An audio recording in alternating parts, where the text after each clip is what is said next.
Welcome everyone to the Council meeting for the 27th of September 2022, which I now declare open. I'd like to extend a warm welcome to everyone who has joined us in the gallery, as well as those of you who are watching online tonight. As we are being live streamed, the video recording of this meeting will be available on our website, so attendees in the gallery, just be mindful that your presence may be recorded, and if you could just switch your phone on to silent, that would be greatly appreciated. Thank you. And on behalf of Moonee Valley City Council, I would like to respectfully acknowledge the land on which we're meeting, that of the Wurundjeri people of the Kulin Nation, and pay my respects to their elders past, present and emerging, and any other Aboriginal or Torres Strait Islander people that are here with us today. Item 2 on the agenda is apologies and leaves of absence, and we don't have any apologies or leaves of absence. However, I will note for those people who are joining us online, Councillor Sharp is here, but she is on the big screen. We'll just do an audio check. Councillor Sharp, you're here and good to go? Yes, Mayor, thank you. Beautiful. Thank you, Councillor Sharp. Item 3 on the agenda is the confirmation of minutes. Councillors, can I please have a mover and a seconder for the minutes from the council meeting held on Tuesday the 13th of September 2022 be confirmed? Moved Councillor Sypek, seconded Councillor Hodgson. I will put that to the vote. All those in favour? And that is carried unanimously. Item 4 on the agenda is the declarations of conflict of interest. Councillors, are there any conflicts to be declared tonight? All quiet? Okay. Moving on to item 5 on the agenda, which is presentations, and I do believe we have a few tonight. Who would like to go first?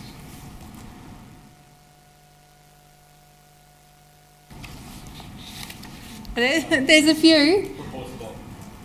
No presentations? That's okay. I'm more than happy to go first. The first one that I'm going to do is to Councillor Isa. And Councillor Isa, here I have, and I don't know if the screen's going to pick this up, but maybe it might. Right here I have Councillor Isa's Australian Institute of Company Directors Certificate, which is a really big achievement, Councillor Isa. So I know that you worked really hard on this, and it's a really great thing to do, and I'm sure it will put you in a great position to be an even better councillor. So congratulations on working on your governance and finance and everything. And so I would like to officially present you with this. Thanks very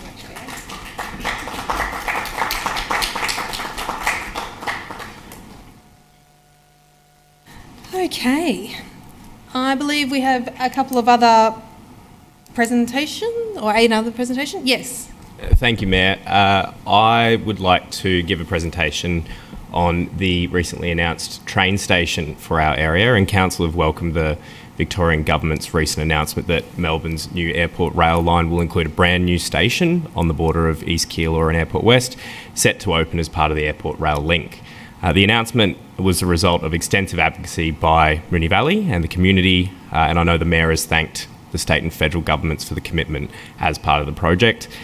This is a once-in-a-lifetime opportunity to get heavy rail in the northwest in an area that would benefit enormously from a public transport boost. It's a day to celebrate for Moonee Valley residents. Some community members who live in the East Keilor Airport West area can take more than an hour to reach Melbourne CBD via the tram and bus services, yet only located just over 10 k's away. A train station will turn that commute into just minutes and will also enable more locals to use public transport instead of driving. Airport workers will also benefit from the opportunity to catch the train to work. Suburbs around Airport West and East Keilor provide a large part of the workforce that services Melbourne Airport and the surrounding industries. The station will also help build on our community's reputation as a key aviation, technology and employment precinct and wipe out the transport black hole that we've endured for decades.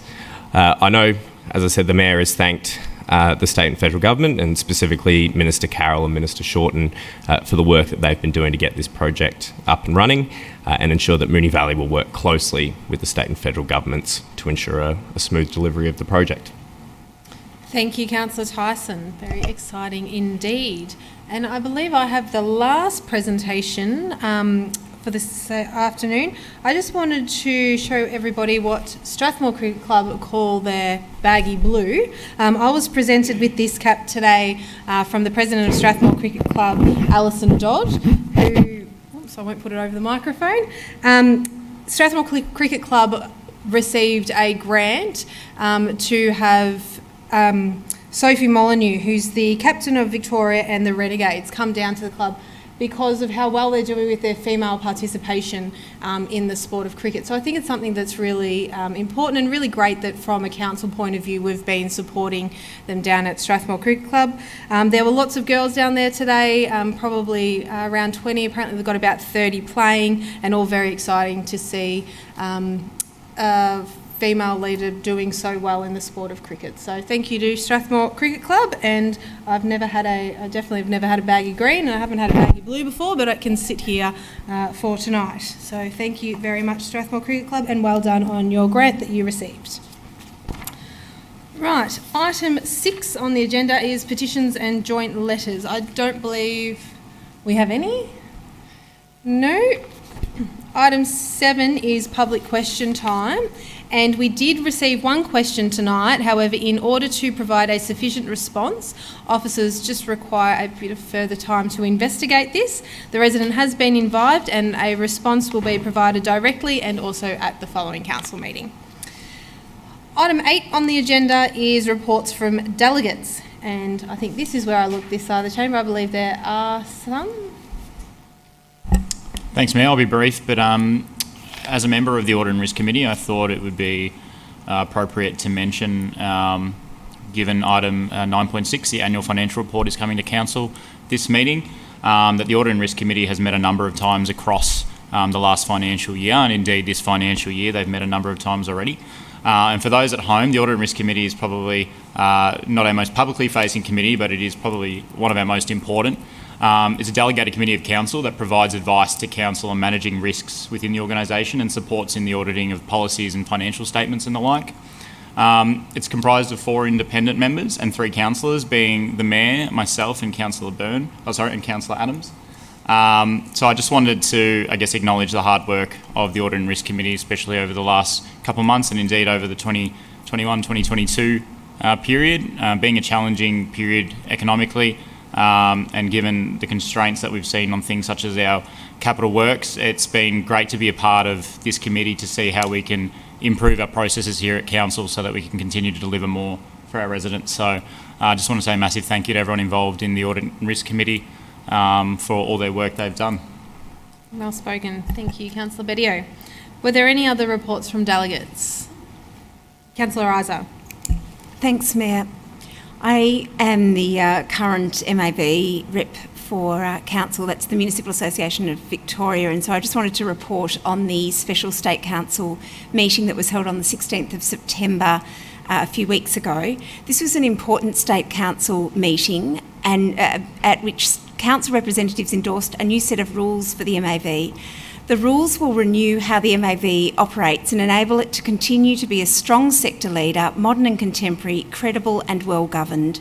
The next step is that these rules need to go to Local Government Victoria and receive Governor in Council approval, hopefully before the start of the state election, the state government election caretaker period on the 1st of November 2022.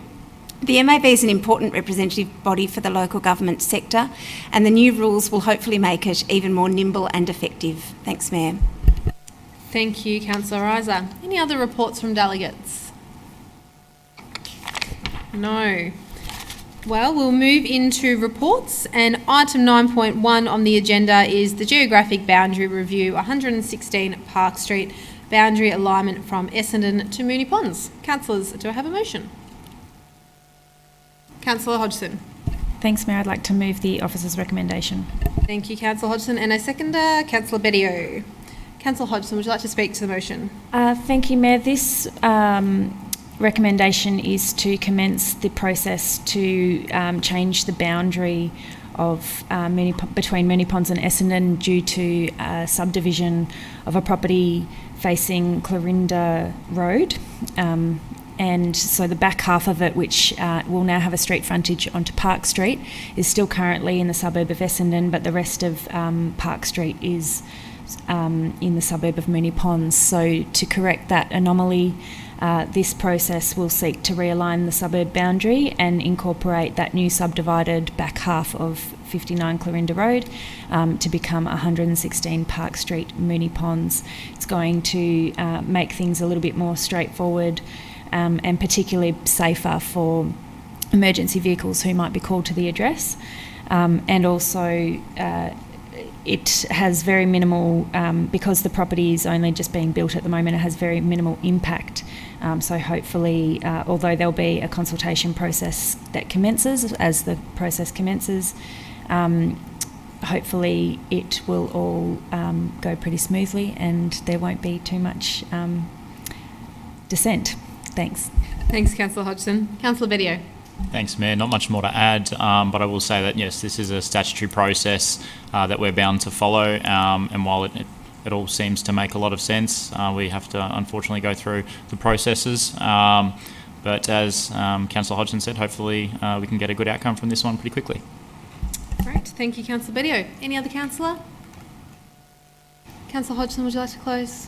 I will put that to the vote. All those in favour? That is carried unanimously. Item 9.2 on the agenda is the 2021/22 Quarter 4 Councillor Expenses Report. Councillors, do I have a motion? Councillor Iso. Mayor, I'd like to move the officer's recommendation with an additional point C that reads, permit the use of the Year 3 Professional Development Budget, in brackets commencing 28th of October 2022, close bracket, for attendance at the MAV Annual Conference on 13th of October 2022 by any councillors who have used all their Year 2 Professional Development Budget. Thank you, Councillor Iso. And a seconder? Councillor Tyson. Councillor Iso, would you like to speak to the motion? Thanks, Mayor. This is a quarterly report of expenses incurred by councillors from the 1st of April to the 30th of June 2022.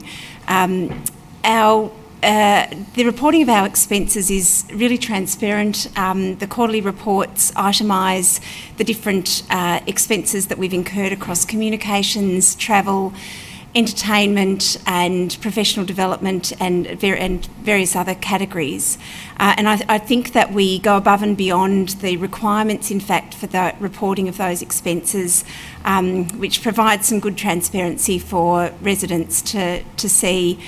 Look, the expenses, the reimbursement of expenses is something that councillors need to keep in line with the Local Government Act, which is that our expenses need to be reasonably incurred and they need to be reasonably necessary for our role. And I think that certainly our relatively usually our relatively modest expenses do keep in line with that very tightly. This quarter there are some unusual expenses. One of those has been the AICD course, which a number of us have completed, and it's not a cheap course. So I am very grateful as one of those participants to be able to complete the course as part of the professional development while being on council.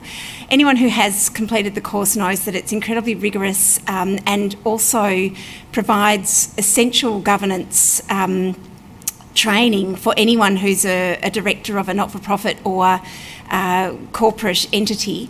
Councils are a body corporate, and so we are governed by the Corporations Act and some of those legal requirements, and being able to do that course I think has really enhanced my understanding, particularly of the financial requirements relevant tonight to the financial report, but also our other legal obligations and governance obligations. And I do think it's an incredibly worthwhile course and would encourage any colleagues to undertake it. But it is not cheap, and those of us who have undertaken it, I think, have also put in some money of our own to make sure that we can do that course.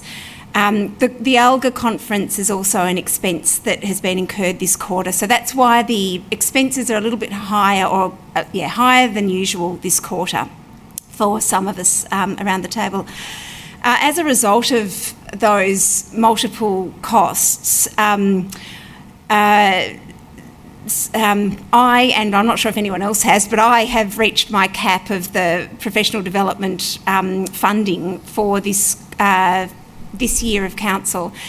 And there is a conference that I would very much like to attend. It's the MAV conference on the 13th of October.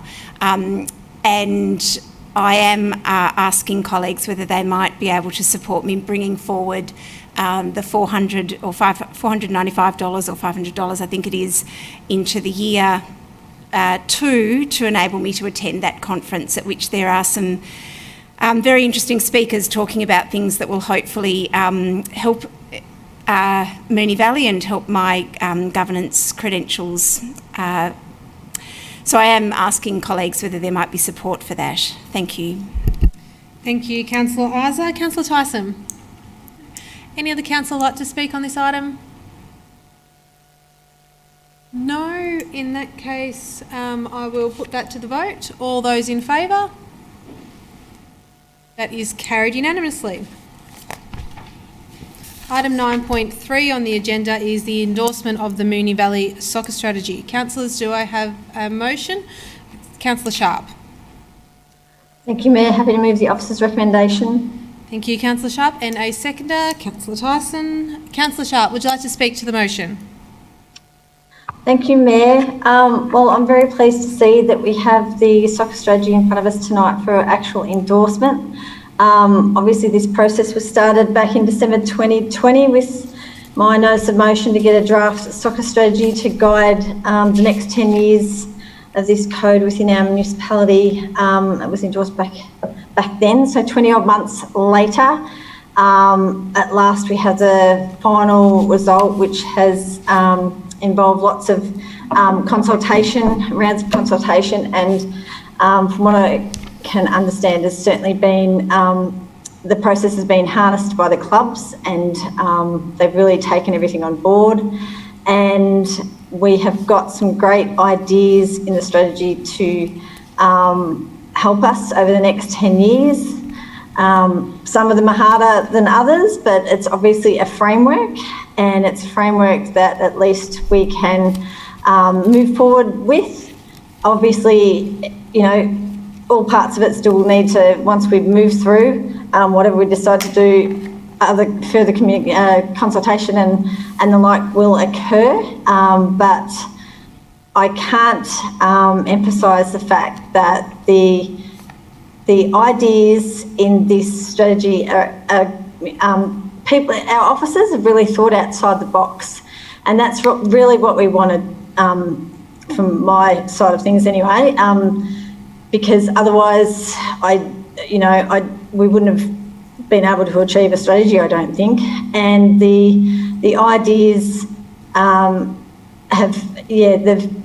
officer, I suppose I can't just thank the officers enough, our officers enough for all their hard work behind the scenes, because it's certainly taken lots of man hours to get to this point. There's certainly lots of little, it's sort of like a jigsaw puzzle that has to be put together, this strategy, and it's been a difficult process, and I won't say it hasn't, because it certainly has, and a long process as well. So happy to hear what other councillors say, but I think it's certainly a job well done by everybody involved to date, and hopefully, I'll leave it at that for now, and I'll finish a bit later. Thanks.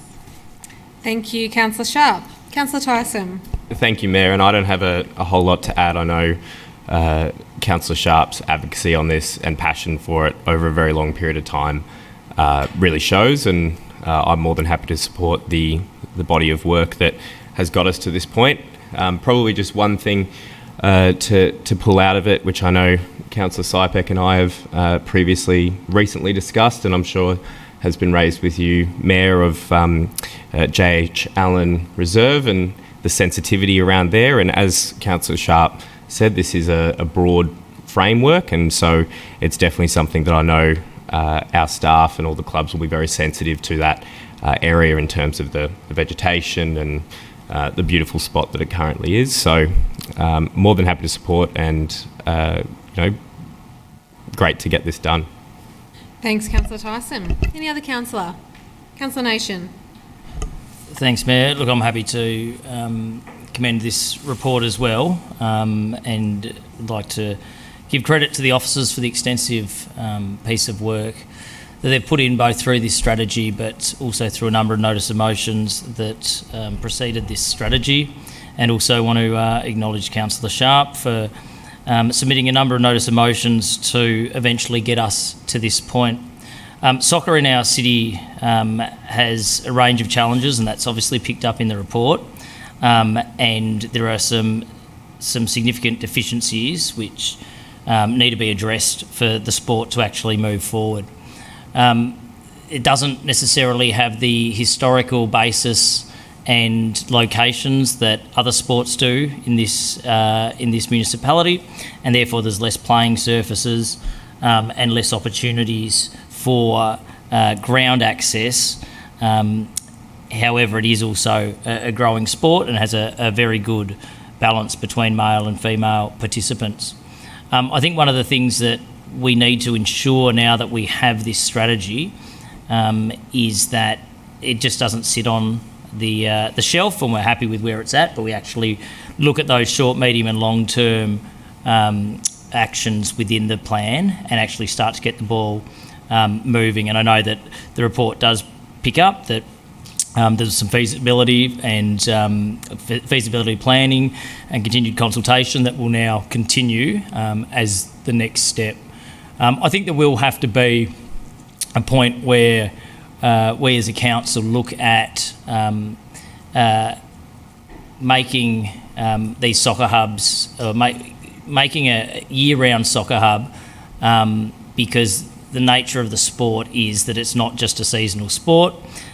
Kids will play throughout the year, be it summer comp, their winter comp, or even just through training sessions. One of the challenges even the stronger clubs in our municipality have is that they don't have those facilities to even be able to play their premier tier of competition within our municipality. And you think of, say, a Strathmore Footy Club, which is the EDFL premiers. Imagine if they had to travel outside the municipality to play every week, just because within the municipality there wasn't a ground that was sufficient enough. So obviously one of our strongest clubs, Avondale, who a few of us, Councillor Byrne, Sharp, Sypec, travelled up to watch them play in the Australia Cup. They had to play at Broadmeadows.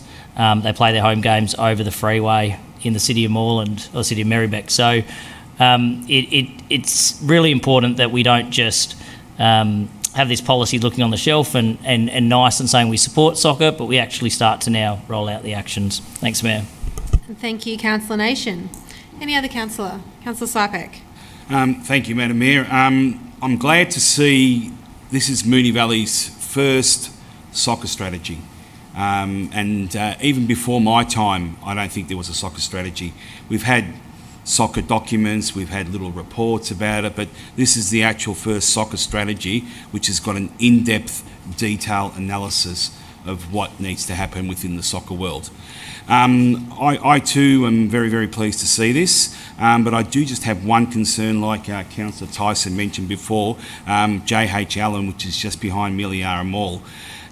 Even before my time, this was a very contentious issue where residents didn't want that to become a soccer hub because there was no parking around there. And if that was going to become a soccer hub, residents would have nowhere to park. The roads there are very, very narrow. So even if you parked on one side of the street, it would just be an absolute quagmire there for parking, and there is no parking around there. So that ground should only be like an overspill for games or training and that kind of stuff, but not to actually create into a soccer hub. Quinn Grove is probably the place where we want to have the soccer hub, and that's where I'd be focusing my attention on, and I'd be more than happy if the soccer strategy was focusing more on that kind of analysis rather than trying to make a soccer hub in the middle of suburbia. But look, this is fantastic, and soccer is one of the sports that always had female participation right from the start. From over 50, 60 years ago, they had female participation. So I'm more than happy to support the soccer strategy. And like Councillor Nation said, we have Avondale Heights, who had to play Brisbane Roar, which is an A-League team. We couldn't even play them in Moonee Valley. We had to go to Hume. We had to go to the city of Hume to play them because they have a beautiful soccer hub. But fortunately for them, they've got a greenfield sites where they can build things like that. We are a little bit landlocked, and I think not only soccer, but I think a lot of our sports, I think we're reaching maximum capacity, and somehow Moonee Valley, we just can't build double-storey football ovals or double-storey cricket pitches. It just can't. We've only just got an X amount of grounds, and I think we just have to be smarter and make sure that we utilise every single one of our reserves to their full potential, and not just use them at 10%, 20%, 30%, 40%. Thank you, Madam Mayor. Thank you, Councillor Sypek. Any other councillor? Councillor Bedio. Thanks, Mayor. I'd just like to join my colleagues in commending officers for working for putting together this report. I think it's a really fantastic read in the sense that it provides a roadmap. As I think Councillor Sypek said, or Councillor Nation said, a lot of our master plans or strategies sometimes get developed and unfortunately get put in a drawer, where this plan actually sets out some really succinct and I think achievable short-term and medium to long-term options. It does really seem clear to me through reading this report that there is strong support for a soccer hub, and that we desperately need new grounds. Thanks to officers and Councillor Sharp for all your continued advocacy in this, and I hope to support councillors in helping to implement some of these options that are put out in this report, and hopefully throughout this council term we can start to improve the equity of access for soccer in Moonee Valley. Thanks, Councillor Bedio. Any other councillor? Councillor Hodgson. Thanks, Mayor. I'll keep my comments brief because I just want to echo the sentiments of my colleagues around the chamber tonight. It's a really fantastic piece of work. One of the great things that I think that it's done is opened up a dialogue between Moonee Valley, Football Victoria and our soccer clubs. The amount of consultation that's gone into this strategy has really, I think, set up a relationship between us all that hopefully will continue, and we'll be able to bring this strategy to life through continued conversations. And also just to note that, in 10 months we'll be welcoming Australia and Melbourne, and hopefully Moonee Valley will be welcoming the FIFA Women's World Cup. And hopefully we have some great facilities here that we can share with those national squads as well. Thank you, Councillor Hodgson. Any other councillor? Councillor Isa. Thanks very much, Mayor. Just following comments that others have made, I guess I did just want to emphasise the nature of this strategy being the presentation of various options that then need further feasibility and consultation work. And I know that we've had some feedback from Councillor Sypek's spoken about some feedback to some proposals, and I also just want to acknowledge the Northern Obedience Dog Club's feedback as well, and just to reassure people that the shifting parts that are involved in some of these options are all conditional on consultation and further feasibility and relevant alternatives as they need to be found. So the strategy itself has been a terrific exercise in bringing together some really good thinking about how to meet the needs of, I think it was close to 2,000 participants in Moonee Valley who play soccer, and a high percentage of those also being women and girls. There's been the not just a sport hashtag going around after the grand final, and I think that's really true of soccer, obviously, where it isn't just a sport, and the report talks about that the research shows that the teams prioritise fun, social and fitness opportunities as opposed to competing for premierships, and so that what we're providing through the facilities is not just about elite success, it's about fun, social and fitness opportunities, and it's for people of all genders and also from diverse cultural backgrounds. The report also points out that soccer is often the preferred sport for people from culturally and linguistically diverse communities, of which, of course, Moonee Valley has a high proportion, and they're also, for Moonee Valley, some of our most disadvantaged members. So soccer is not just a sport, it also brings together all of these different elements of our community, and if we've got this strategy in place to help us enhance all of those, then thank you to all of the work that's been put into it. Thank you, Councillor Isa. Any other councillor? No? Councillor Sharp, would you like to close?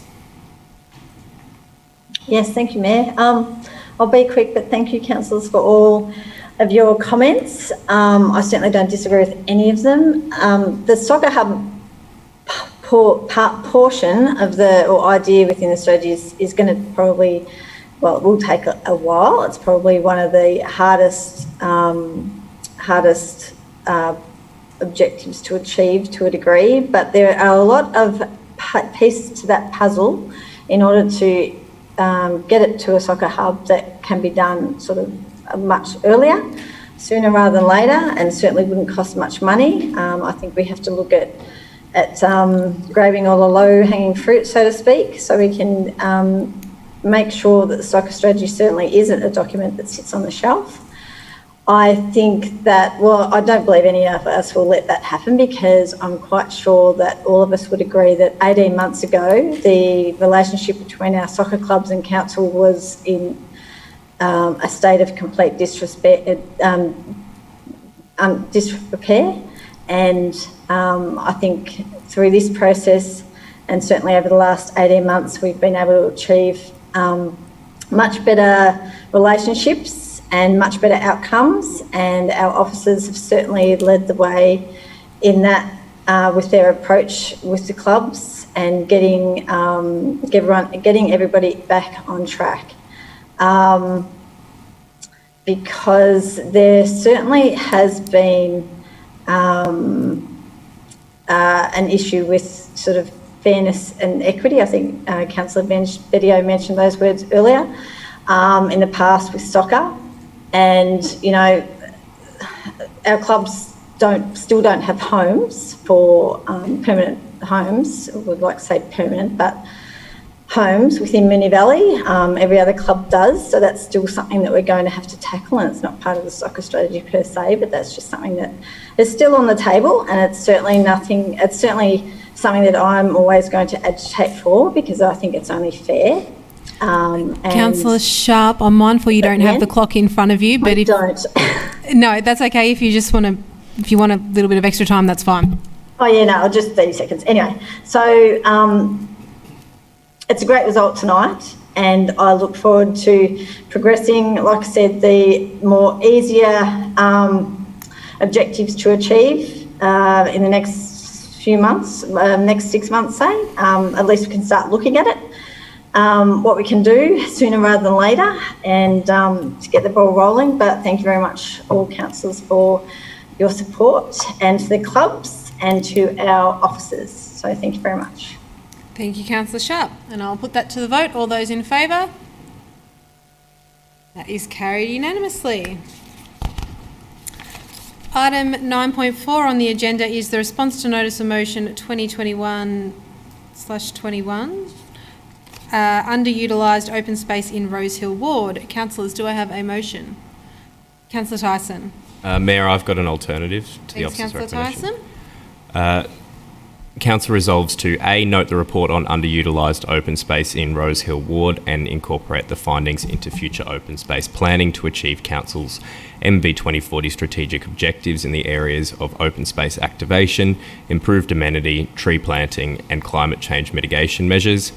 B, authorise officers to seek state and federal government grant funding to realise the potential of these underutilised areas through improved open space activation, amenity and climate mitigation measures.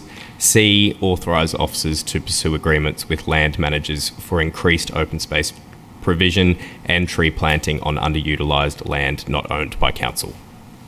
Thanks, Councillor Tyson. Just from the screen, I think you said climate change mitigation measures. On the screen, it says climate. Yes. So you want climate change mitigation measures. Yeah. Yep. Okay. So as per on the screen, and a seconder, Councillor Sypek. Councillor Tyson, would you like to speak to the motion? Thanks, Mayor. The points A, B and C, I think, are pretty straightforward with what the intention is and what we're trying to achieve. This was obviously a notice of motion raised by yourself, so I'm sure you'd rather be moving this at the moment and speaking to it. The report is really interesting in identifying issues, both private landholders across yours, myself and Councillor Sypek's ward, private land, but also public land, state government, federal, council land that is underutilised, and we see a lot of that space across the area. I know we've been improving it in the last few years, but it's always good to look at this for things like open space activation, playgrounds, tree planting, and as mentioned, climate change mitigation measures. This is really great, and it's good to have it back and implemented. Thanks. Thank you, Councillor Tyson. Councillor Sypek. Thank you, Madam Mayor. Yes, and I concur with my colleague, Councillor Tyson. There are different parts of lands throughout the Rosehill ward especially, because if you go back to the 50s and 60s, Burley Griffith designed East Keilor and Avondale Heights and Airport West, and he used the Burley Griffith design of where they had people's backyards backing into a park. And a lot of this land is now not non-utilised, but we've actually found measures for that, where we've had the East Keilor Sustainability Garden, now the Avondale Heights Community Garden, have used these barren lands that were just barren, basically just not doing anything. So this has always been a topic that's always come up over the years, and I'm glad that it's been reactivated again. But then we've also got parcels of land along the new railway line where we're going to have this mystical railway station that might show up one day in our municipality. And we've got strips of land along there that's owned by Vic Rail, and those lands are actually quite good. We could use them as small pocket parks, and you could put playgrounds there, but we've never explored the idea of acquisitioning those lands from Vic Rail, because they've never we've never gone down that path, and I don't even think Vic Rail know that they own these lands. We only just stumbled on these things a few years ago when people were dumping rubbish there, and we were trying to figure out it's not council land, and when we did a title search, it ended up being Vic Rail. So yes, look, there are pockets all over the place like that, but I'd love to get them under the Moonee Valley banner. But I'd be a little bit perturbed if we have to go and buy these little pockets of land, like maybe 2 or 3 square metres, or 5 square metres, or 10 square metres. I would like them to be actually gifted to us, and because we've been looking after it over the last 50 years. So I think, look, it's a great initiative. Let's see what comes out of it. I'm looking forward to the report. Thank you, Madam Mayor. Councillor Sypek. Any other councillor like to speak on this? Councillor Bedio. Thanks, Mayor. Yeah, look, I'm happy to support, and I will say that I'm really pleased with point C in that the council has set a pretty high bar for our tree canopy targets, and it's been acknowledged that even if we covered all of the land owned by council, we're not going to hit those targets. So it's imperative that not only do we support our residents to plant more trees to improve our canopy, but in this situation, if there's unused open space, if we could make arrangements with the landowners to plant trees, not only, I suppose, for climate mitigation, but to support the local ecology of the area, then that's just a fantastic benefit, and I think that will only add to Moonee Valley being a beautiful place to live. So I think this is a really great outcome, and I would hope that we could start to look at similar reports for our other wards and other localities, because I think there's lots of pockets of open space that are underutilised. As Councillor Sypek mentioned, Vic Track land is in particular underutilised and quite often unsightly. So it would be great to investigate more and look into those options. So happy to support this one. Thanks, Councillor Bedio. Any other councillor? Eeny, meeny, miny, moe. Councillor Hodgson. Thanks, Mayor. Look, I just want to take the chance to say how enviable the East Keilor Community Garden looks, and they're a really fantastic community group. This report does highlight some other pockets around the Rosehill ward, and if any community members out there had ideas or have had your eye on a pocket of land, or want to get a group together and help us take care of the land and improve its accessibility for people, we welcome your ideas as part of the process. Thank you, Councillor Hodgson. Councillor Isa. Thanks, Mayor. A couple of meetings ago, we had come to us the the opportunities paper of the open space strategy, which is in train. But I think the fact that we've got 3 motions tonight about open space and open space initiatives in one in each ward, actually, I think that sort of shows that there's a degree of impatience around the table to get together all of this work on open space. And I think that the work that's been done on this particular motion will really feed into the open space strategy in a tremendously useful way. And as Councillor Bedio has said, if this is the information that's also then reflected across all of the other suburbs and areas, then our open space strategy is practically done, and you can bring it to us even sooner. And of course, our open space strategy is such an important document because it guides the way that we can think about potential purchases, potential open space purchases. As Councillor Sypex talked about, we don't want to just waste money. We want to make sure that our purchases on open space are really strategic and thought through, and that we're filling some gaps rather than necessarily paying other levels of government. So that thinking needs to be holistic and make sure we've got different size spaces for residents across the municipality. So look, I'm really happy to support all of the motions on open space tonight, and do hope that it helps our overall strategy come to us even sooner. Thanks. Thank you, Councillor Isa. Any other councillor? Councillor Tyson, would you like to close? I will put that to the vote. All those in favour? That is carried unanimously. Item 9.5 on the agenda is the certification of the performance statement and governance and management checklist 2021/22. Councillors, do I have a motion? Councillor Adams. Thanks, Mayor. I'd like to move the officer's recommendation, please. Thanks, Councillor Adams. And a seconder, Councillor Bedio. Thank you. Councillor Adams, would you like to speak to the motion? I will. Thanks, Mayor. This motion seeks to approve and certify the 21-22 performance statement and governance and management checklist, and submits the certified performance statement to the Victorian Auditor General's Office for final audit approval. The performance statement is an accountability document setting out results achieved by Council against a prescribed set of sustainable capacity, service performance and financial indicators, and is an interesting document to read as it does provide explanatory commentary regarding performance between the current and previous year. Both the performance statement and governance and management checklist must be included in the annual report in order to meet legislative obligations, and have been received, noted and approved in principle by the Audit and Risk Committee. Thank you. Thank you, Councillor Adams. Councillor Bedio. Not much more to add other than to again thank the Audit and Risk Committee for their work, and also to the officers, in particular the Chief Financial Officer and his team, for all the work in putting this together. Thank you, Councillor Bedio. Any other councillor? Councillor Adams, would you like to close? I will put that to the vote. All those in favour? That is carried unanimously. Sorry. You need me head up. Sorry, Councillor Sypex. I'll ask that vote again. All those in favour? So it's Councillor Sharp, Councillor Tyson, Councillor Nation, Councillor Adams, Councillor Bedio, Councillor Hodgson, Councillor Isa, Councillor Byrne, and all those against. Councillor Sypex. Sorry, Councillor Sypex. I think I might have seen Councillor Sharp's hand behind your head. Item 9.6 on the agenda is the annual financial report 2021/22. Councillors, do I have a motion? Councillor Adams. Thanks, Mayor. I'll move the officer's recommendation, please. Thank you. And a seconder? Councillor Tyson. Councillor Adams, would you like to speak to the motion?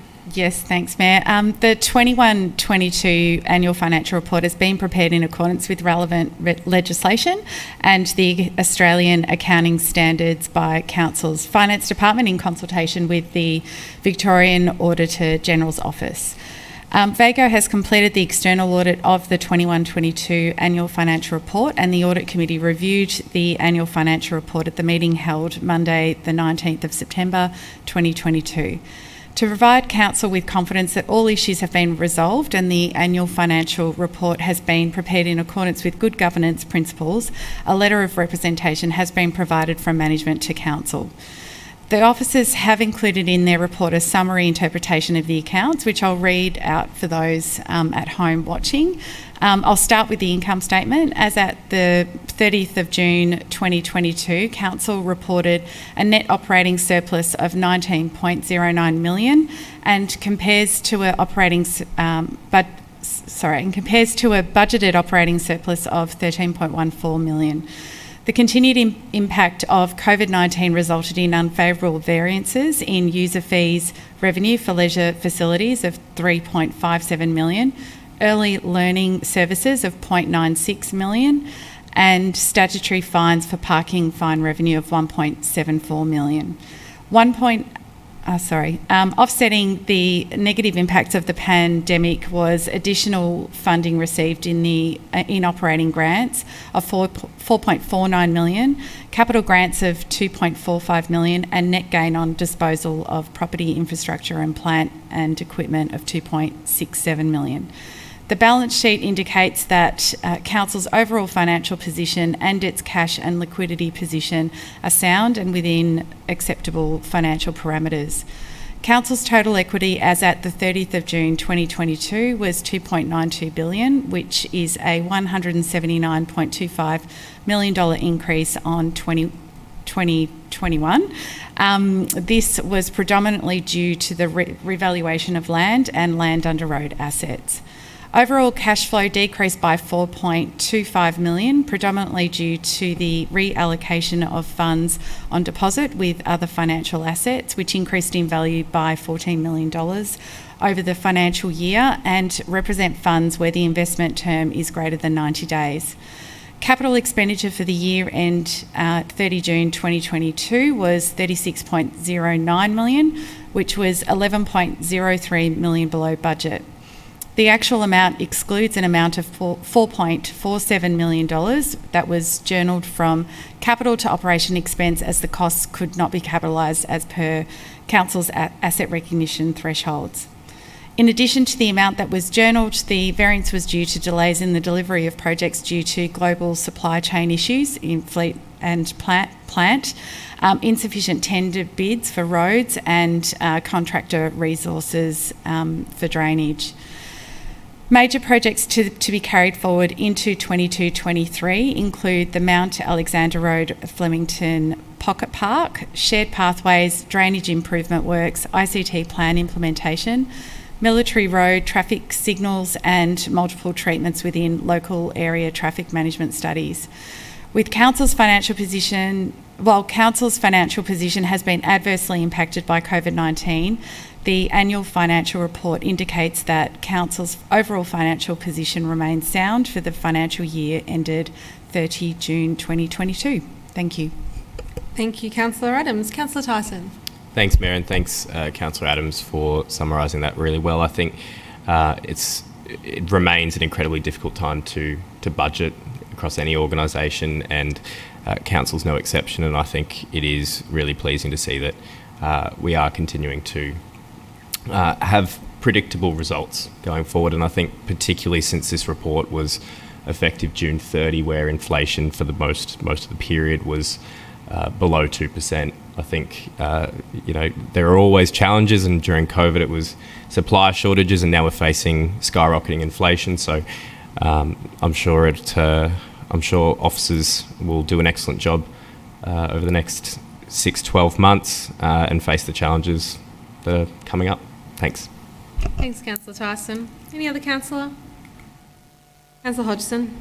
Thanks, Mayor. I just wanted to add my thanks to Audit and Risk Committee for going through with a fine-tooth comb, to our Chief Financial Officer and his team for putting this together, and the very helpful explanatory notes in the report that make the read a bit easier for people like me, and to our very capable CEO for managing us through another difficult year and leaving us again in a sound financial position. As Councillor Tyson's mentioned, it's not an easy budget to manage, and she does it incredibly well, although she's taken a well-earned break tonight. Hopefully those comments make their way to her.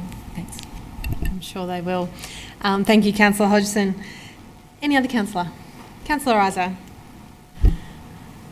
This is one of those reports that the AICD course has been incredibly helpful for. I'm not sure that I have understood the financial reports in as much detail as I have this year. It's certainly helped me to really be able to read and drill down and interrogate the information that we're presented to provide the governance that we are legally required to do.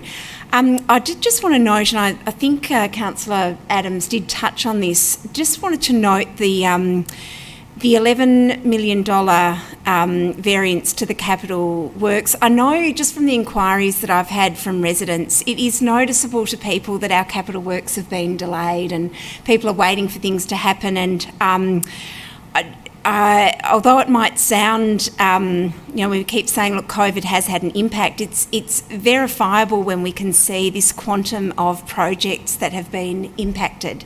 It's a quarter, really, or just a bit less than a quarter of the projects, that $11 million that. So whether it's the small playground or the pocket park or the larger projects that have just suffered from that impact of the supply chain issues and the contract resources, we're just not getting the responses to the tenders. It really is something that we're feeling quite acutely, and we're not alone in that across the sector. So it's something on which we just have to continue to ask for people's patience on. It's not something we want to see. We want to see our capital expenditure being completed without that degree of variance, and we'll hope that in the next 12 months that does improve. Thanks. Thank you, Councillor Isa. Any other councillor? Councillor Bedio. Thank you, Mayor. Through you, and just to concur with Councillor Isa's comments, over the past less than 12 months, we've seen near increases of 30% on certain building and construction costs across the sector. And unfortunately, the traditional means of managing capital works, and this was discussed in our Audit and Risk Committee, is clearly not working as well as it should be. I can say that within the Audit and Risk Committee, and I know the organisation itself, are looking into ways to better manage our capital work so that we can be more responsive, given that the current situation and scenario given the inflation and given everything that's happening with COVID, we need to find a better way to make sure that we're maintaining our capital works regime, but when certain projects are no longer viable, making sure that we're filling their place with other projects that have been identified as priorities within the community. I'll also say that I'm appreciative of the management representation letter that we've received. This is the second such time that we've received this on council. And whilst, yes, I've done my company director's course as well, and it was fantastic. And yes, I can, as Councillor Isa said, I can much better interpret the results this year. I'm still not an accountant. I still can't get things on 100%. But this letter of representation supports me and assures me that the organisation has provided us as councillors, because at the end of the day, it is us as councillors' job to ensure that council is running fiscally responsible. This letter of representation provides me with that reassurance that we are in a sound position, and because of that, I'm happy to, as a councillor, endorse the financial report. So, thank you to the organisation for all the work you've done as well. Thanks, Councillor Bedio. Any other councillor? Councillor Adams, would you like to close? I will put that to the vote. All those in favour? Not confusing. No, Councillor Sharp says. So, Councillor Tyson, Councillor Nation, Councillor Adams, Councillor Bedio, Councillor Hodgson, Councillor Isa, Councillor Byrne. All those against? Councillor Sypek. Councillor Sharp. Councillor Sharp. We may have lost connection with Councillor Sharp. We're just trying to... We just wait one moment.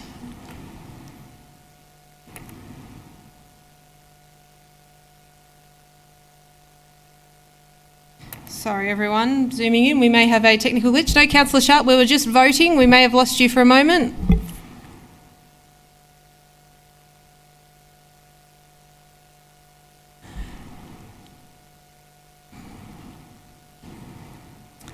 Councillor Sharp, sorry, just to confirm, we have you back. Councillor Sharp, was your vote for or against the motion? Sorry, yeah, we just can't hear you, Councillor Sharp. Sorry, Mayor, I lost track then. That's okay. So 9.6, was that for the motion or against the motion? 9.6, what's the title of the motion? Sorry, I couldn't hear. Supporting? What's the title of the motion? What's 9.6? Oh, sorry, 9.6, the annual financial report. Oh, yeah. For, yeah. yes, okay. So I might just call for the vote again just to make it crystal clear. Sorry. So 9.6, annual financial report. All those in favour? Right. Councillor Sharp, Councillor Tyson, Councillor Nation, Councillor Adams, Councillor Bedio, Councillor Hodgson, Councillor Isa, Councillor Byrne. All those against is Councillor Sypek. That motion is carried. We are now up to item 10 on the agenda, which is the notices of motion, and we do have a few tonight. Item 10.1, I will call on Councillor Nation to present your notice of motion. Thanks, Mayor. I'd like to move that Council resolves to request the CEO to bring a report to Council for consideration at a future meeting of Council regarding potential pocket park opportunities / green space in Aberfeldy and Essendon, including the possibility of utilising the open space reserve to improve existing open space and or to purchase land for future open space. The report will place priority on areas in Aberfeldy and Essendon that are shown on the fair accessibility open space map in MV 2040 as having either low or nil walkable accessibility to open space. Thank you, Councillor Nation. Do I have a seconder for that motion? Councillor Adams. Councillor Nation, would you like to speak to the motion? Thanks, Mayor. So, look, we're almost halfway through this council term, and one of the things that I know a lot of us highlighted when we were either running for council or running for re-election on council was our love for open space.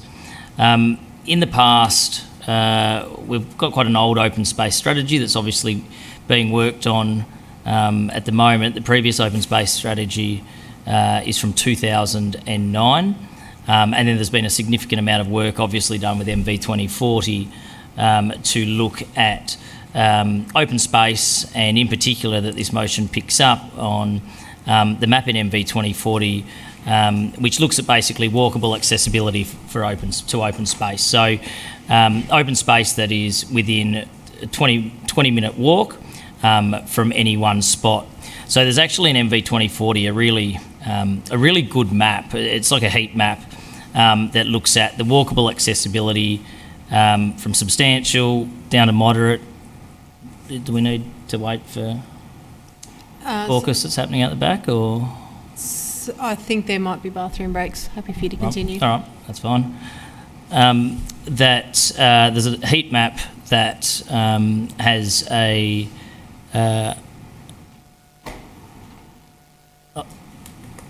right. Sorry, it's just two people walked out at the same time. I just don't know what's happening. I continue? Sorry, yes, please. Oh, okay. All right. A heat map that has purple areas which are where there is substantial walkable access, right down to low or nil. In our ward, Buckley ward, Essendon is a bit of a island that looks a little bit like a desert. There's a nil. Sorry, Councillor Isa, Councillor Hodgson. Oh, do you want me to stop and just wait for everyone to be settled? Because that's okay. Just two people have left while I'm speaking, so I just don't. No, Councillor Nation. Councillors, if we can just give Councillor Nation some respect. Thank you. Let me try again. So the Essendon's a bit of an island. It looks a bit like the Sahara Desert. It's even got areas which are marked as nil, which means there's absolutely no green space within a 20-minute walk. Aberfeldy's got some good pockets that are substantial, but it also similarly has some areas that are really light yellow, which means low. The good thing about this map is it actually can give us a bit of guidance as to where we should look at creating new open space, which is something that we haven't done in the past. In the past, open space purchases have been somewhat sporadic and just depending on sort of what's on the market. We also had an open space committee that only 3 councillors sat on, and it didn't really have that rigour that a property strategy will have, which will hopefully come forward shortly. The reason that I'm bringing this notice of motion prior to that property strategy is, as I mentioned at the start of my address, that we are at the halfway mark, and things like creating open space or investing in open space take time, even if it's highlighting open space and then either starting the acquisition process or looking at potential grant opportunities to get that investment from a state or federal level. There was an earlier report in the agenda this evening which related to Rosehill Ward and picked up particular open space that either council or other land management bodies own. So hopefully this report picks up some of that same content, but it will also look at where there is opportunities to use the open space reserve, which does have some substantial amounts of money in it, and look at creating these spaces. And I think one of the things that we've seen, particularly throughout the 2 years of the pandemic, is open space doesn't need to be massive expanses of green space. It might be green local links, it might be little green corridors, it might be a dog park under a power line easement that everyone really loves. Like, there is a whole range of different open space that people interact with, and it might be that there are small parcels of land that are zoned as residential one that are not are not appropriate for developers to build on, and that council decides to acquire. So this is just the first step. I look forward to a report coming back to council if this gets up. I haven't actually put a date on it. I didn't want to put officers under pressure, but I'd hope that it does come back in a timely manner and that we can take the next step. So I commend this motion to councillors and hope it will be supported. Thank you, Councillor Nation. Councillor Adams. Thanks, Mayor, and thanks, Councillor Nation, for bringing this on. I don't have much further to add. There are definitely gaps in Essendon and Aberfeldy that have been previously identified as lacking in open space, and so very supportive of investigating pocket park and open space opportunities. Looking forward to see what comes back. Thanks. Thank you, Councillor Adams. Would any other councillor like to speak on this motion? Councillor Sharp. Thank you, Mayor. Just voicing my support for any kind of motion that relates to open space in Buckley Ward. So happy to support Councillor Nation's motion. Thank you. Thank you, Councillor Sharp. Any other councillor? Councillor Nation, would you like... Councillor Isa. Sorry, Councillor Nation, for disturbing you before. I was actually showing, because when I read your notice of motion, I went to MV 2040 and found the map, and you're right, it's a really interesting map, and I was just sharing it with a colleague because I thought that Councillor Hodgson would also be interested, because so I apologise if that caused any sort of interruption to your flow of speech. I know that can be really annoying. I'm really delighted. In fact, there are not just 3 noms or not just 3 motions on open space tonight. There's 4, because the soccer strategy is also about how we use our open space. So I'm really pleased that there's an emphasis on open space. I do just want to, I guess I am just wanting to keep coming back to the bigger context, which is the open space plan and the open space strategy. And I was also just trying to find out exactly, you've raised some good questions, Councillor Nation, around, the purchasing of land for future open space, and how our strategy guides our purchases.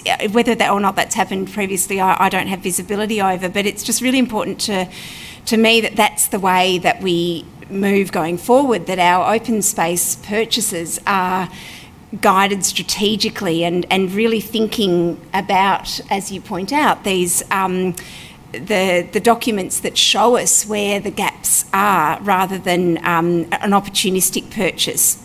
And I did just open up today also the opportunities paper that came to us at the meeting a few weeks ago, and it already highlights some gaps in Aberfeldy and Essendon, and some on page 40. Oh gosh, I'm going to miss the. On page 40, yes, here it is. Point 4, investigate potential for new local open space in the northeast of Aberfeldy. And on page 60, where it deals with Essendon, it talks about, not page 60, sorry, I've lost my page numbers now.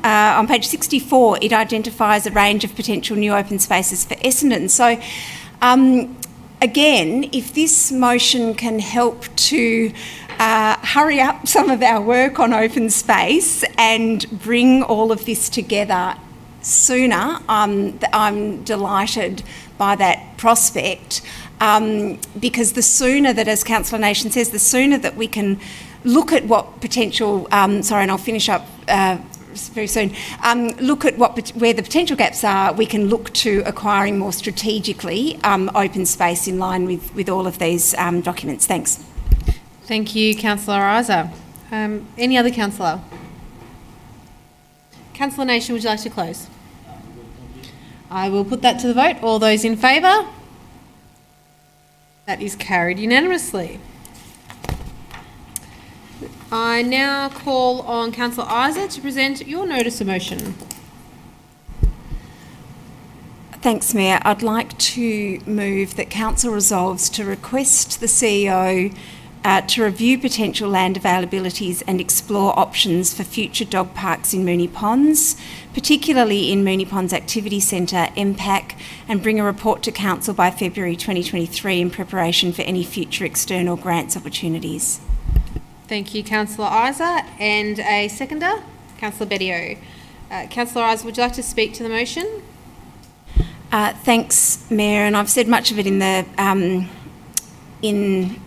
Councillor Nation's motion, because it is very much linked to that, looking at where some gaps might be in our thinking around open space, and asking our officers to continue doing that work. In the open space opportunities paper that I spoke about before, there are a number of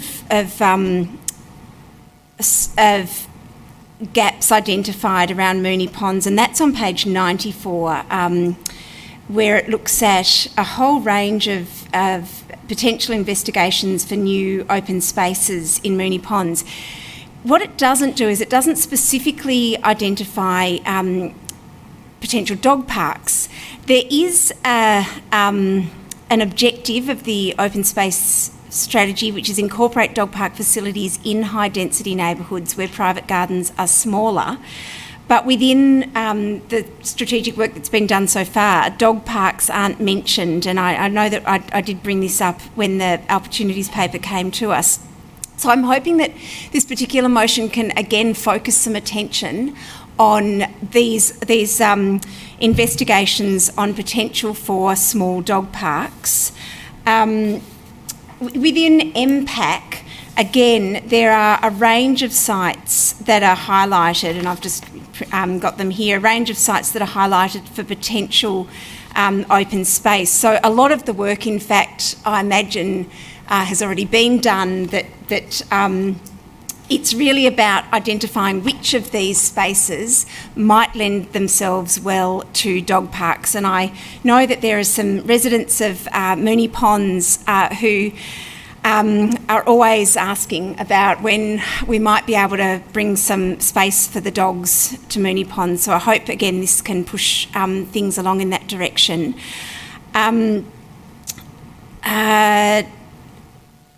We know that we've had some terrific grant opportunities for dog parks. Recently we had the the park opened in Nidri, Essendon West, thank you, sorry. And we've got the beautiful park in Alf Pierce Reserve. So this is also just making sure we've done that work. The state government has opened up opportunities often around election time, just before or just after, and I just didn't want us to miss any potential opportunity for Moonee Ponds, which I hope might be the next cab off the rank for a dog park. Thanks. Thanks, Councillor Isa. Councillor Bedio? Thanks, Mayor, and thanks, Councillor Isa, for bringing this notice of motion to Council. I know within our household, if we say the words dog park, our dog goes a little bit crazy. He loves his dog parks, and it was great to be at the Cliff Wentworth opening, as well as a frequent visitor of Alf Pierce. As a resident of Moonee Ponds, it'd be great if we had somewhere a little bit closer to us, because I know poor Cosmo doesn't like to be walked on a leash, and it'd be nice if there was somewhere a little closer where he could go for a run. But also know a lot of the residents in the developments in Moonee Ponds with smaller apartments, they don't have obviously the outdoor space and the off-lead space for their dogs. So it would be great if there was somewhere a little bit more local for our high-density residents to be able to take their pets for a little run around. So yeah, I'm happy to support this one. Right, thank you, Councillor Bedio. Any other councillor? Councillor Sypek. Thank you, Madam Mayor. And yes, Councillor Bedio, in my household, my pussycat gets really excited when you hear dog parks, because there's less dogs off leashes, and she doesn't have to worry about roaming our front yard or backyard as well. But I think we've got a very good track record of dog parks. Alf Pierce, when that first came up, that was so contentious. That was, people didn't want it. It was, there was sort of major protests. But have a look at it now. No one says a word, not one word, and they actually absolutely love it. And when you think about it, and I was thinking about this whole notice of motion of yours, Councillor Isa, do you know that we had one of the biggest dog parks in Victoria? It was called Moonee Valley Racetrack, where we had the greyhounds running there. And the best place to have a dog park is in the middle of Moonee Valley Racetrack. I mean, how good would that be? That's perfect, right? We're not using up soccer pitches or football pitches. It's beautiful. It's perfect. Maybe we should have a chat with Moonee Valley Racetrack and see if we can cordon off a little bit of that and make it into a designated dog park. Because you don't need high fences. You don't need anything. You just need a bit of a cyclone fence, and I think that would be an ideal spot. Thank you, Madam Mayor. Thank you, Councillor Sypek. Any other councillor? Councillor Hodgson. Thanks, Mayor. Thanks, Councillor Isa, for bringing this. It's certainly one that gets raised with us every now and then with the dog lovers in Moonee Ponds, and I'm not far from Councillor Bedio, and our dog also loves a bit of an off-leash run. Our closest park would be down at Aberfeldy or Fairbairn. So anything a little bit closer, and I'm racking my brains to think of the open space. Councillor Sypek, that's a fantastic suggestion, and hopefully we can think of some others. Maybe I think the rooftop dog park was floated. I wonder if Mirvac will give us the top level of their car park, but we don't want to be taking car parks away. So, but whatever we can do, think outside the box, look for space, because we just want to be ready to jump on any of those opportunities as they arise. Thanks. Thank you, Councillor Hodgson. Any other councillor? No. Sorry, Councillor Nation. Thanks, Mayor. I did just want to make a note from Councillor Sypek's comment that it would be very good if there was an investment by the state government in actually utilising some of that land at Moonee Valley, particularly for a slipping track for old retired greyhounds, because the state government has pumped since 2018 over $100 million into the industry and is trying to get as many people to rehome ex-racing greyhounds, which is a horrendous industry in itself. And they're creating a problem by pumping hundreds of millions of dollars into greyhound racing, but they're not doing anything to actually really substantially assist with rehoming. And to the point that you're getting a lot of retired greyhounds around the streets. They obviously can't use off-leash dog parks because under state government law they're not allowed off-leash. They're only allowed off-leash with a muzzle and on a slipping track, but the only slipping tracks that actually exist are one in Broadmeadows, which is used for actual greyhound racing. And there was an old one out at Albion along the Vic Rail land that Councillor Sypek mentioned previously. That's not actually used anymore. So this, I know it's a little bit off topic, but Councillor Sypek raising that Moonee Valley Racing Club reference, it actually would be good to see what sort of dog parks that we could get investment for, because there are a whole range of dogs, old, young, and obviously retired greyhounds as well, that we need to cater for. So I know it's a little bit off topic, but it would any opportunity for investment in our dog friends would be most welcome. Thank you, Councillor Nation. Any other councillor? Councillor Eyes, would you like to close? It's not off topic at all. It's spot on, and really appreciate the problem that's been created around for greyhound owners. And in fact, number one in the open space. So this is the opportunities paper. So it's the draft opportunities paper that came to us. And number one for Moonee Ponds responsive is support the delivery of a new neighbourhood open space as part of racecourse redevelopment. So, no, it's completely on topic. Following that, there are 10 other sites that are potentially identified as new potential neighbourhood open spaces in Moonee Ponds. So there's lots to work with. It's just about pulling it all together. I'm probably a bit nervous about any suggestion of a rooftop dog park. I'm an anxious person already, Councillor Hodgson, and that's really set me off. I'm going to have nightmares about that now. But I did also just want to comment, Councillor Sypek, I well remember that meeting of the Elf Pierce, and I think it went on for about an hour about whether it should be grass or gravel, and the meeting was adjourned. And I'm really glad that the park is so well appreciated now and has set a really good tolerance for dog parks in our municipality. It was worth perhaps the pain. So thanks very much. Thank you. Okay, I will put that to the vote. All those in favour? That is carried unanimously. Item 10.3 is another notice of motion, and I call on Councillor Adams to present your notice of motion.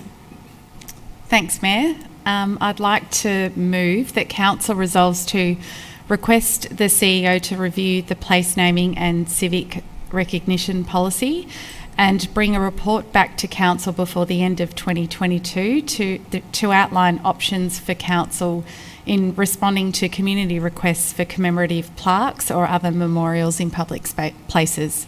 Thank you. Okay, as per on the screen, Councillor Adams? I think there was an extra S that's just been deleted. There's an extra Yep. S. I think you read it correctly. So. Yeah. Great, thank you. Thanks. Councillors, there was an S deleted after outlines. Is there a seconder for that motion? Councillor Nation. Councillor Adams, would you like to speak to the motion? Well, thank you, Mayor.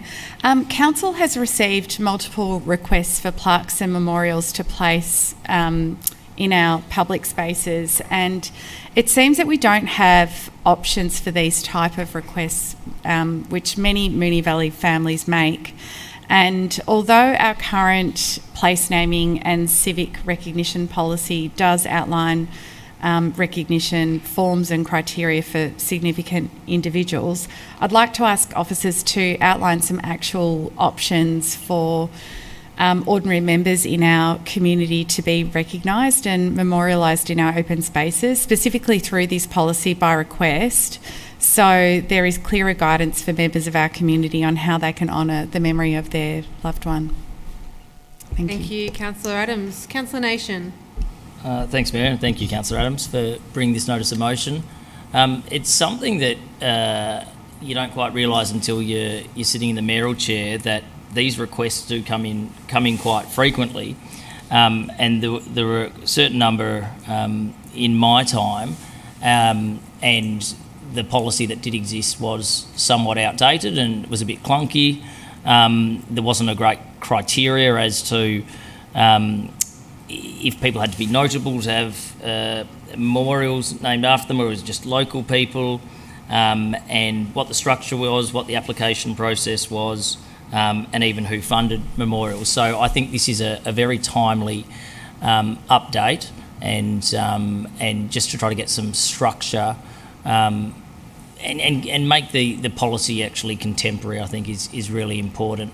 I know there were a couple of instances in my mayoral time where a couple of people approached council with memorials, and it was just a challenge to even progress it to the first step. And I know one of them went down to the trophy shop, bought a plaque, got out the screwdriver, the drill, and actually just drilled it onto the chair. I don't know if it's still there, but there is.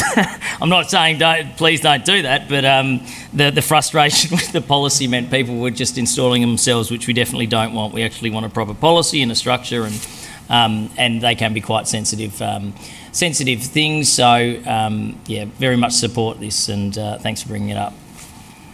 Thank you, Councillor Nation. Any other councillor? Councillor Sypek? Yes, thank you, Madam Mayor. I too support this, Councillor Adams. But I just want to give you guys a bit of a history about some of the things that, like Councillor Nation has said. And look, it's unfortunate when people die on the sides of roads and they want to do a memorial plaque and put a cross there and everything. But I think it was in the early, I think 2010, 2011. There was quite a few of these incidences happening, and there were a lot of these crosses and memorials going up, and some people, not only were they screwing it to benches, they were actually screwing it to nature strip trees, which was sort of a little bit perturbing. So I too agree we do need to update this policy. There should be a stringent process of what should be classified as a memorial, and look, I'm not being harsh, but look, if someone did pass away on a road, have a couple of flowers laid down there, but I don't think a temporary structure is okay, but I don't think a permanent structure would probably pass the rigours of maybe what would be classified as having a proper memorial. I think the current memorial is they've got to either work, live, or what was the third one? Something else within the municipality to get this. But like I said, this is very cyclical. It comes in waves, and then all of a sudden nothing happens for a couple of years. But I think it's a timely reminder that we should have a look at it again to see what would be the best process moving forward. Thank you, Madam Mayor. Thanks, Councillor Sypek. Any other councillor on this one? Councillor Isa.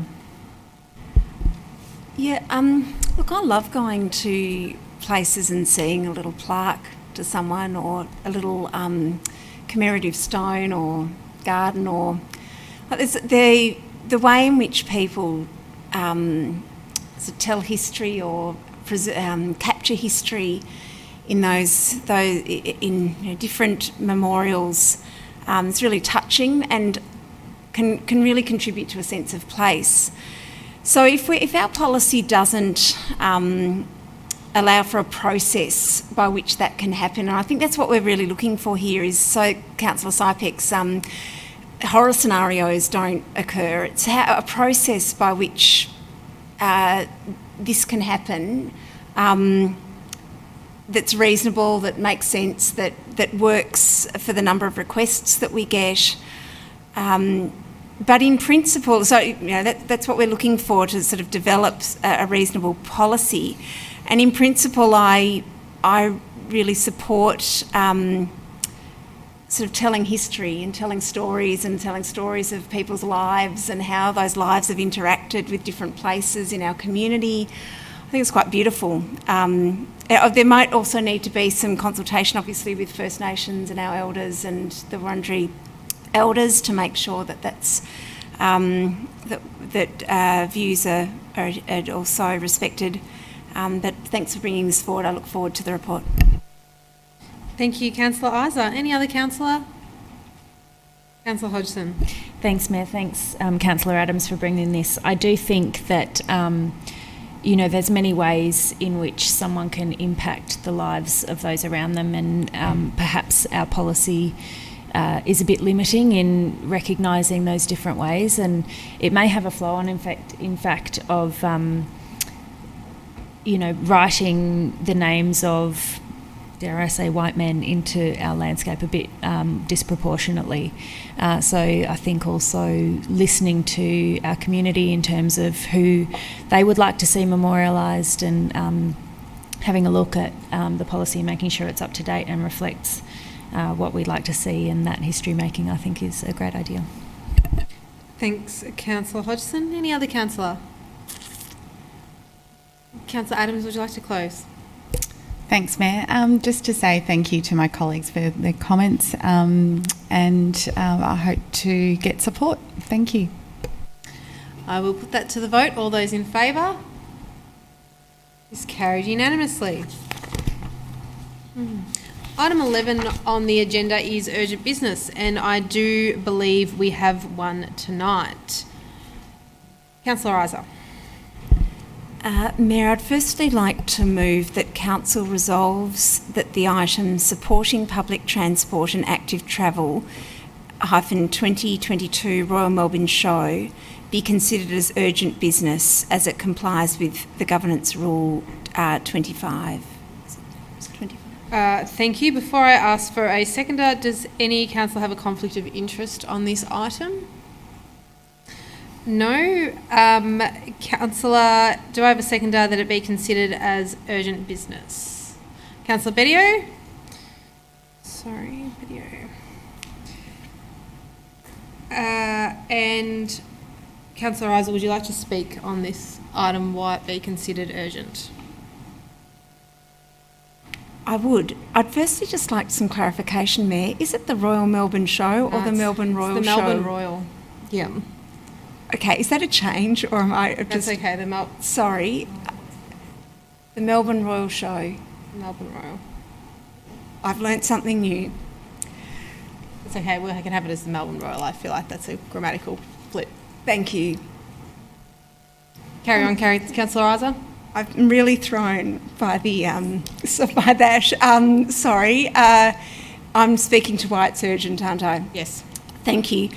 So this is a matter that has arisen.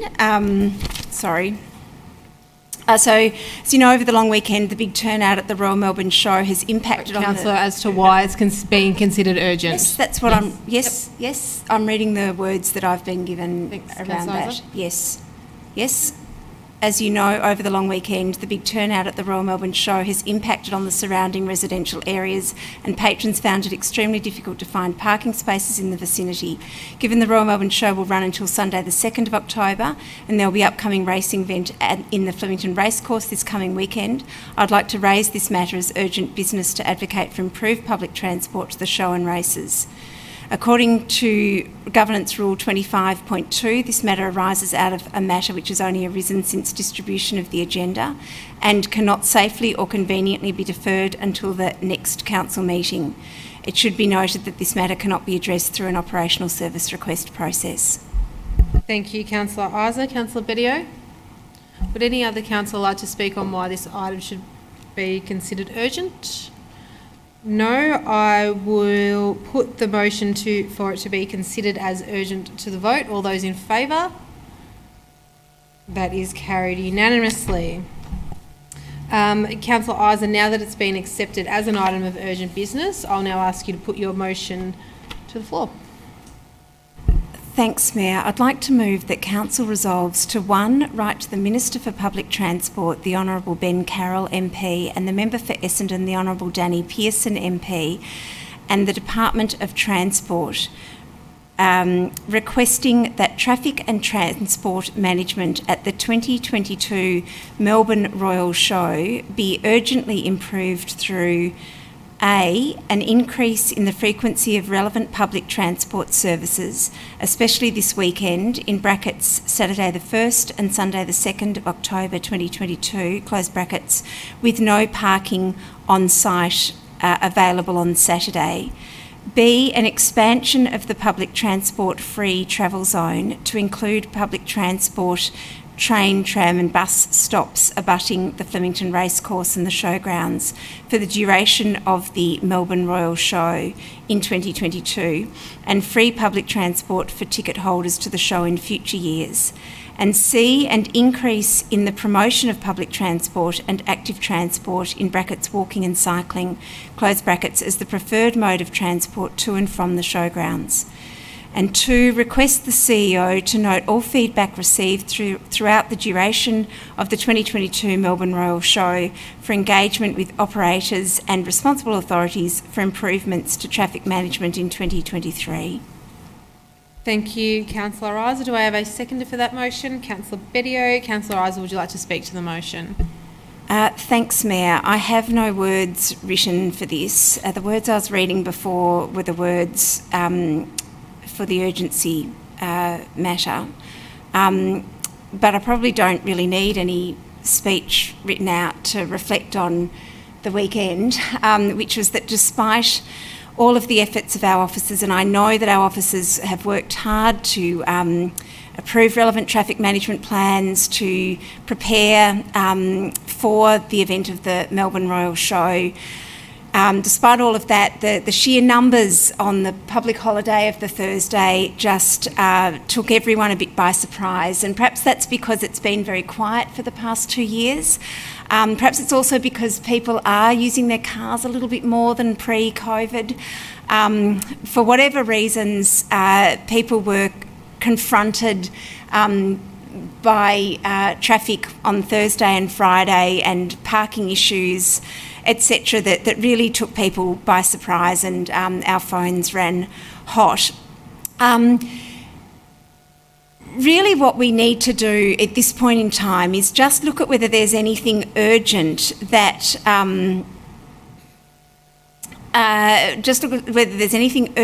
can be done in this time frame while the show is still on. And one thing that we've thought is worth advocating for is to try to increase the patronage of public transport to get to the show. And it's going to be absolutely essential that public transport is the mode of transport on this coming Saturday, which is the day of the Turnbull Stakes, I think I've got that right, when no parking will be available at the race course. We just need our state government, our members, Minister Carroll and Minister Pearson, to really help residents and help showgoers and racegoers to make the best use of public transport. One way of doing that is to increase the frequency of buses, of trams. The trains may already be running more frequently, we think, but any increase to frequency of the train services also would help. Another way of helping is to actually make it cheaper or free. The free travel zone stops not very far away from the city of Moonee Valley. It's only a few stops that you have to go to get from the city to Moonee Valley and to get to the show. If we could just have that free travel zone expanded just for this weekend, even to help people get to the show by tram and by train and bus, that would be terrific. And then to consider that ahead of making it free for future years. The other thing that we think can be done is just a real concerted effort from all authorities to promote public transport ahead of this weekend. It's the only way that we're not going to have bedlam around Ascot Vale, and that will potentially lead to some really unsafe outcomes. I haven't mentioned bike facilities in here, but the lack of bike facilities is one of my big bugbears too, and not encouraging people to ride to the show is a real failure. We've always ridden to the show and loved it, and to not provide bike facilities at the showgrounds. I've already got the City of Melbourne councillors who are heavily invested in bike transport. They're on the warpath on that one, so hopefully we can see some improvements. The second point there is to really just ask our officers to do what I know they are already doing, but which is to collate all of the feedback that people are providing so that we can really engage with operators ahead of the show next year. I think that's all. Thanks, Mayor. Thank you, Councillor Isa. Councillor Bedio. Thanks, Mayor, and thank you, Councillor Isa, for bringing this urgent business, and I can completely concur. This weekend was probably not as relaxing for us, given our phones were blowing up with concerns raised from residents. Also on local Facebook pages, there it was pretty clear that this show season was a lot different to the past. In particular, I'm happy, Councillor Isa, with respect to point number 2, because as much as I want to try and improve the situation now, I think there are significant deficits in the traffic management plan that need to be addressed, not only for the Melbourne Royal Show, but for all events in the showgrounds. I've had residents raise concerns in relation to the 4x4 show that was held recently, with respect to private school exams as well. I think there's been issues with that, and I think it's worth noting, and I think the residents that live around the showgrounds are probably sick of hearing, well, you bought near the showgrounds, and that may be true, but the reality is Melbourne's growing. Our population is increasing, and more people are wanting to take part in these festivities, whether it be the Melbourne show or be it gigs at Flemington Racecourse. And obviously, I'm all for this. I'm all for the entertainment and the atmosphere and the good times that these shows bring. But the reality is, the amenity of our residents that live near the show is really detrimented. So I really would implore that our officers work with the operators or the proprietors at the showgrounds, Flemington Racecourse, as well as traffic at Melbourne City Council, because a lot of people don't realise that the showgrounds is not actually fall within our municipality, even though all of our residents are directly abutting the showgrounds. The showgrounds are actually within the City of Melbourne. So it might take a team effort with the City of Melbourne and our traffic management officers to work on better outcomes. But yes, as much as I like to hope that we can improve the situation in the short term through these advocacy efforts, I think we're going to have to put our thinking caps on in ways that we can improve the situation through better traffic management planning, whether that means we close local roads nearby the racecourse next year. I'm not really sure whether there's more presence in terms of traffic management staff and personnel throughout the neighbourhoods. And I do get the feedback from residents that parking fines, while they're good at, I suppose, disciplining, they don't necessarily stop people from doing the wrong thing in the first place. And I suppose many people who want to park at the show, if you're going to the show, you're prepared to spend probably $1,000 or plus as a family, you might as well spend an extra $70 on a parking fine. And I'm sure that's probably passed through many people's minds. Don't do it. But I get that that's probably what a lot of people have done, and that's the feedback that I've received from residents. So potentially parking fines aren't working, and we need to look at other options to support the residents that live nearby. So thank you, Councillor Isa. Thank you, Councillor Bedio. Any other councillor? Councillor Hodgson. Thanks, Mayor. Look, I fully support this urgent business. I think anything we can do to alleviate some of the pressures that were experienced over the weekend, and I'm sure will continue through this show period, we need to be doing. I think the state government is already acknowledging the issue and trying to respond. So if we can provide some guidance on how to do that. I think anecdotally Thursday was a bit of a perfect storm. It was the first show in 3 years. It was perfect weather.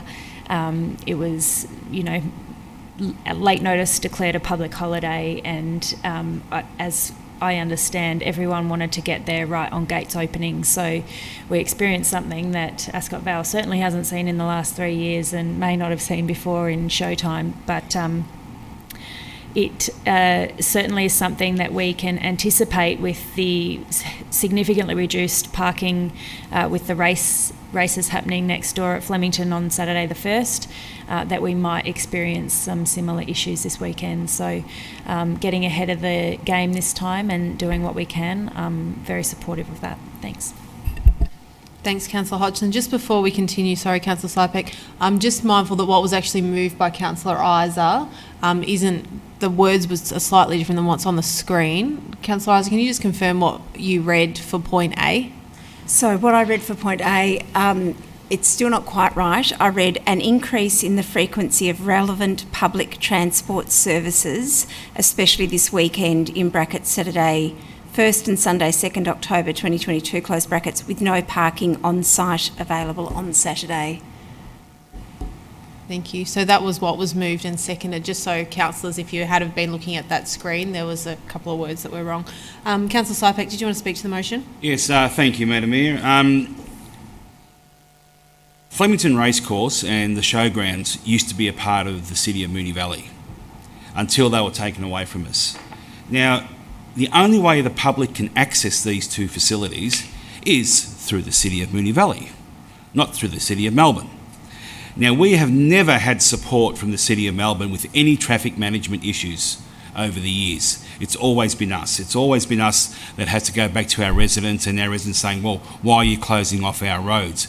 Because we have to, because we had no other choice. Like I said, if these were back in Moonee Valley, I don't think we would have these problems. I think we'd be able to manage them a lot better. But, you know, this is what it is, and we have to make do with this, and I'm just sort of a little bit tired of hearing the same things over and over again, and we're getting no support from the City of Melbourne. They really should be a joint partner in this, is because it's a part of their municipality, but they're accessing our roads. I mean, it'd be like someone using your driveway to access a property behind you. Would you be happy with it? No. That's what's happening here. Our property is being used to access something that's in the City of Melbourne.